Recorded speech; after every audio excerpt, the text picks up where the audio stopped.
Assalamualaikum warahmatullahi wabarakatuh.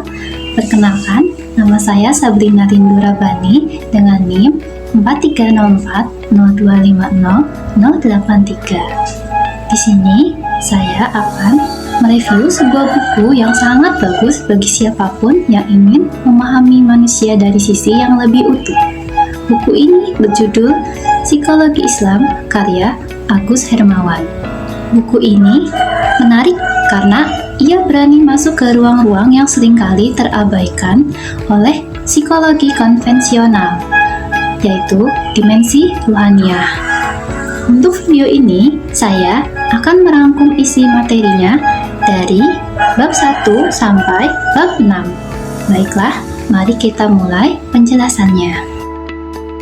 Kita mulai dari bab 1. Di sini, sang penulis buku meletakkan fondasi apa itu psikologi Islam.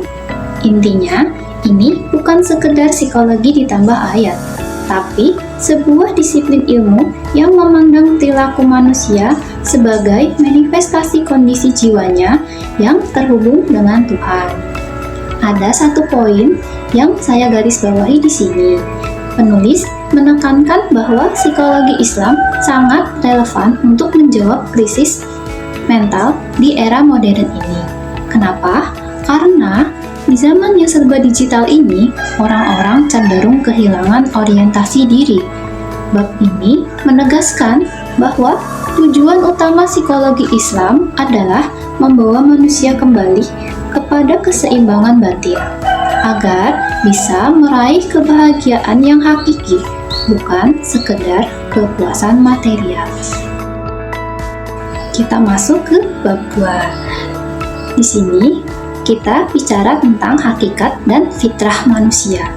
Penulis menjelaskan bahwa manusia itu unik karena terdiri dari jasad dan ruh. Namun, konsep paling penting di sini adalah fitrah. Menurut buku ini, fitrah adalah potensi manusia untuk cenderung pada kebenaran dan ketuhanan sejak lahir. Penulis juga menjelaskan bahwa kegelisahan atau penyakit mental seringkali muncul ketika seseorang yang hidup itu melawan fitrahnya sendiri. Misalnya, ketika seseorang terlalu mengejar duniawi dan mengabaikan kebutuhan ruhnya, maka ia akan merasa hampa. Bab ini mengajarkan kita bahwa mengenal diri sendiri berarti mengenal fitrah yang telah Allah tanamkan pada jiwa kita.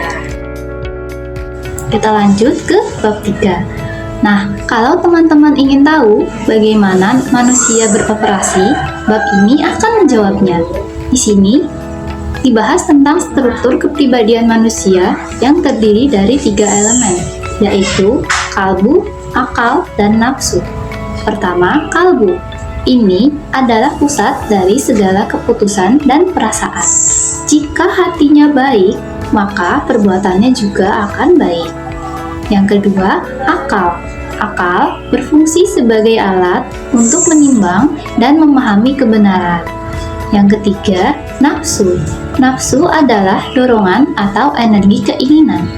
Yang paling menarik dari buku ini yaitu di buku ini menjelaskan tingkatan nafsu, yaitu ada nafs al-amarah yang selalu mendorong pada keburukan, nafs al-lawamah yang memiliki nurani dan penyesalan, dan yang ketiga yaitu nafs al-mutmainnah, yaitu jiwa yang sudah tenang.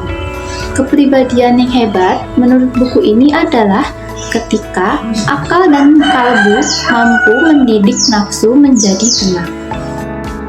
Kita lanjut ke bab 4. Di bab 4, fokusnya beralih ke pertumbuhan dan perkembangan. Psikologi Islam memandang perkembangan manusia dimulai jauh sebelum lahir, tepatnya di dalam rahim. Ada dimensi spiritual di mana ruh diikat janji dengan Allah. Penulis menekankan bahwa setiap fase usia memiliki tantangan spiritualnya masing-masing. Namun, benang merahnya adalah pendidikan. Lingkungan dan orang tua sangat berperan dalam menjaga agar fitrah anak tidak tertutup oleh pengaruh luar yang negatif. Bab ini mengajarkan kita bahwa perkembangan fisik harus selalu beriringan dengan perkembangan mental, agar tidak terjadi ketimpangan karakter saat dewasa. Kita lanjut ke bab 5. Di sini, salah satu bagian yang saya sukai, yaitu membahas tentang kesehatan mental. Di sini, sang penulis memberikan definisi yang sangat komprehensif. Sehat mental bukan berarti tidak gila, tapi kondisi di mana seseorang memiliki ketenangan batin atau tumakninah. Buku ini menyebutkan bahwa penyebab gangguan mental seringkali adalah penyakit hati, seperti sombong, iri hati, dan ketergantungan berlebih pada makhluk.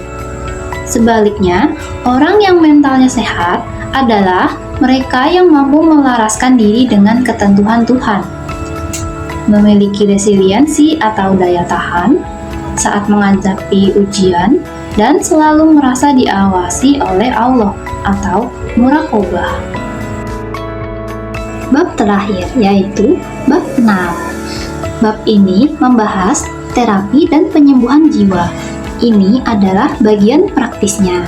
Penulis menawarkan konsep tazkiyatun nafs atau penyucian jiwa sebagai obat dari segala kecemasan.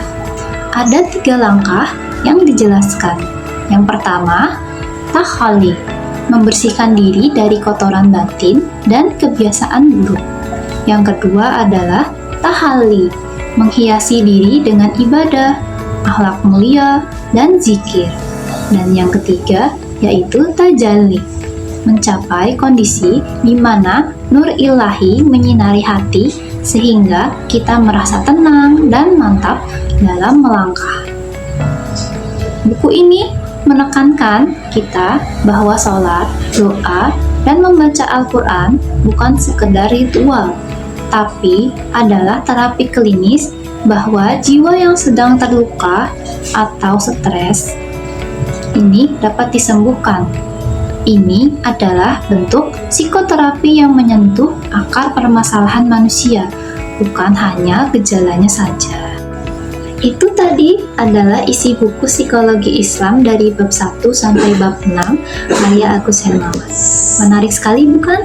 Kita belajar bahwa psikologi Islam menawarkan cara pandang yang sangat dalam tentang siapa kita dan bagaimana kita bisa meraih ketenangan di tengah dunia yang bising ini. Terima kasih sudah menonton video review ini. Akhir kata, wassalamualaikum warahmatullahi wabarakatuh.